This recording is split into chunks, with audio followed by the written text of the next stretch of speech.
Right now, 9 wildfires across the United States have burned past the 100,000 acre mark, the rough threshold most fire scientists use for what's called a megafire. 8 of those 9 are at least 85% contained, several are past 90, and 1 is fully lined and just waiting on mop-up.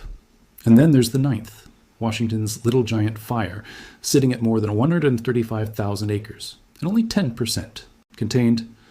Every other megafire currently burning in America is somewhere between mostly handled and essentially finished. Little Giant is still, by a wide margin, the one nobody has a real handle on.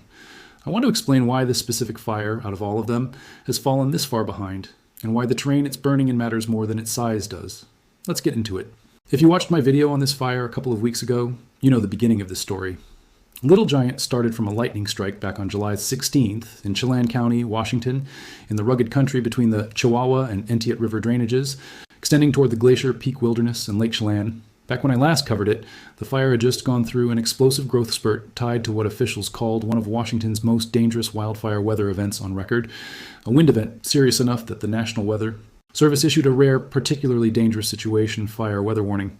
That wind pushed the fire across the Entiat River and sparked a new spot fire clear across Lake Chelan itself, and at the time, it stood at roughly 70,000 acres with 0% containment. 2 weeks later, the fire has nearly doubled again, now sitting at approximately 136,000 acres. But here's the genuinely notable part of this update. Containment has finally started to move, up from 0 to 10%. That sounds like real progress, and in a narrow sense it is. But stack that 10% against every other fire in the country that's crossed the same 100,000 acre line, and Little Giant isn't just behind, it's in a completely different category. Oregon's Big Grass Fire, the largest wildfire burning anywhere in the country right now at more than 579,000 acres, is 85% contained. Oregon's Crosswhite Fire at nearly 345,000 acres is 87% contained. Coleman Creek, also in Oregon, at over 308,000 acres, is 95% contained. Idaho's Tartar Fire at 158,000 acres is 98% contained, essentially finished. Utah's Widemouth 2 Fire at close to 130,000 acres is 93% contained. Even the 2 other major Washington fires burning in the same general region as Little Giant have pulled far ahead. Sinlahekin, at about 154,000 acres, sits at 44% contained, and Kaiser Canyon at 138,000 acres is already at 86%. Little Giant is the clear outlier on this entire list, and by a wide margin. So why has this specific fire fallen so far behind fires that are, in some cases, 4 times its size? The honest answer comes down almost entirely to terrain, and I think it's a genuinely important lesson in how containment actually works, separate from how big a fire happens to be. Before I get into that, it's worth a quick aside on what containment percentage does and doesn't guarantee, even on the fires doing well by that measure. Big Grass Fire, at 85% contained, still has level 3 go now evacuations, in effect across parts of Malheur and Owyhee counties. 85% contained doesn't mean 85% safe or 85% over. It means crews have secured control lines around 85% of the fire's current perimeter, while the remaining stretch and anything already inside the fire's footprint can still pose an active threat. That's true for every fire on this list, Little Giant included, just at a much earlier and more uncertain stage for Little Giant specifically. Big Grass Fire, the nation's largest, is burning across remote rangeland in Malheur and Owyhee counties in eastern Oregon, open rolling high desert terrain. Widemouth 2 is burning in similarly open Great Basin country in Utah. That kind of landscape, while genuinely difficult and dangerous to fight, is also comparatively accessible. Bulldozers can cut fire line across open grassland and sagebrush far faster than through dense forest. Engines can drive close to much of the fire's edge along existing ranch roads and trails, and aircraft have wide open sight lines to drop retardant precisely along a developing containment line. That combination lets crews establish and hold control lines across an enormous perimeter relatively efficiently, even on a fire pushing past 500,000 acres. Little Giant is burning in essentially the opposite kind of landscape. This is steep, densely timbered Cascade Mountain terrain, threaded through the Glacier Peak Wilderness, much of it with no road access at all. Wilderness designation itself adds another real constraint, since it restricts the kind of mechanized equipment, bulldozers in particular, that crews are normally able to bring in to cut a line quickly. That leaves hand crews hiking in on foot to build line in some of the most physically demanding conditions in wildland firefighting aircraft dropping water and retardant into narrow wind-affected mountain drainages instead of open sky, and a fire that's demonstrated it can throw embers far enough to jump a lake, meaning even a completed section of line can get outflanked by a spot fire igniting well beyond it. Acreage tells you how much has burned. Terrain tells you how hard it's actually going to be to stop it. And on that second measure, Little Giant has been dealt about as difficult a hand as a fire can get.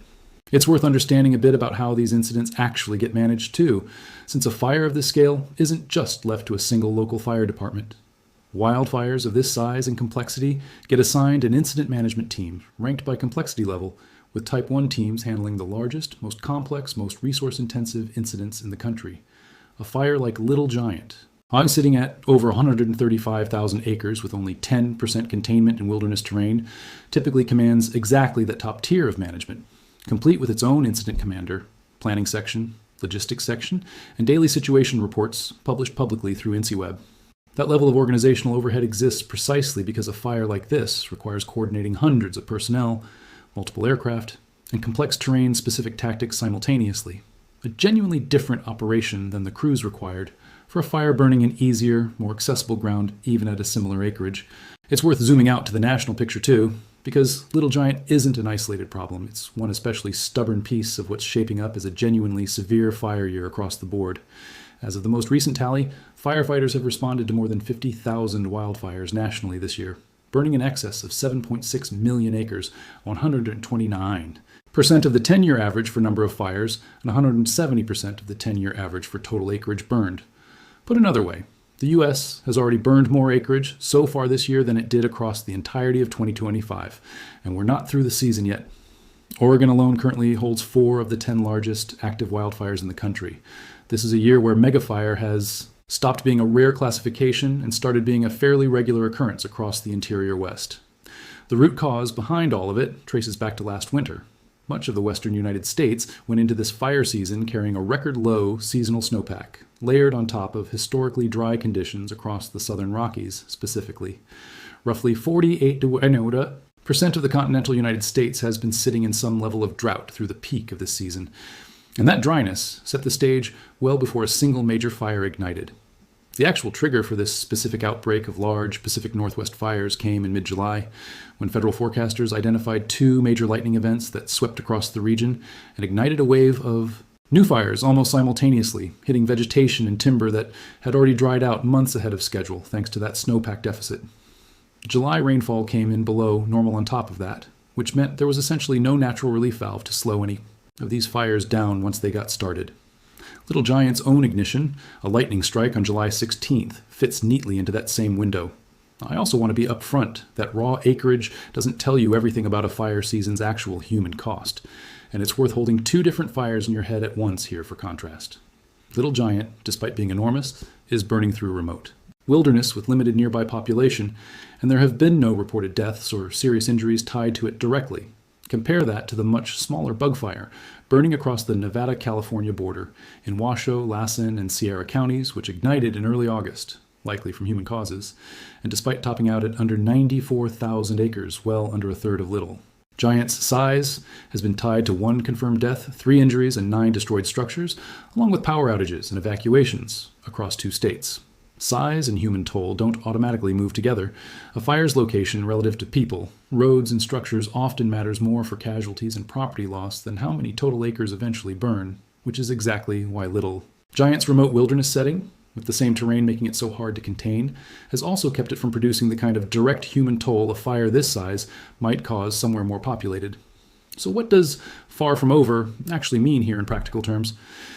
It means a few specific things. First, Washington's statewide burn ban and the emergency declaration Governor Ferguson issued after that early August wind event both remain in effect. And given how far behind containment still sits on this specific fire, there's no indication either gets lifted soon. Second, firefighting resources across the region remain genuinely stretched, with multiple simultaneous megafires competing for the same limited pool of crews, aircraft, and incident management teams, which is part of why a fire sitting at only 10% containment after 5 weeks doesn't necessarily mean it's being neglected. It means the resources available haven't been enough to move the needle faster against genuinely difficult terrain. Third, communities near Lake Chelan and throughout the surrounding Okanogan-Wenatchee National Forest should expect continued smoke impacts, continued trail and recreation area closures, and the real possibility of further evacuation activity if wind conditions turn unfavorable, again, the way they did in early August. If you're anywhere in that region, the guidance from my last video on this fire still applies.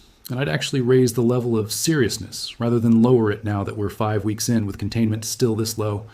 Know your evacuation level, keep a go bag ready, and don't assume that because the fire has been burning for over a month, the most dangerous phase is necessarily behind it. A fire that's already demonstrated it can jump a major lake during a single dangerous wind event, can do something similarly dramatic again if a comparable weather setup returns. And at only 10% containment, there simply isn't much of a secured perimeter yet to rely on as a buffer. I'll be watching whether Little Giant's containment number actually starts climbing meaningfully in the coming weeks, or whether it continues to lag behind every other megafire on the list, the way it has for its entire 5-week history so far. I'll also keep tracking the national numbers, since a season that's already burned more acreage than all of last year, with weeks of peak fire season still ahead, is a story bigger than any single incident. Stay safe if you're anywhere near this fire or any of the others I've mentioned today. Follow official evacuation guidance immediately if it's issued. And I'll see you in the next one.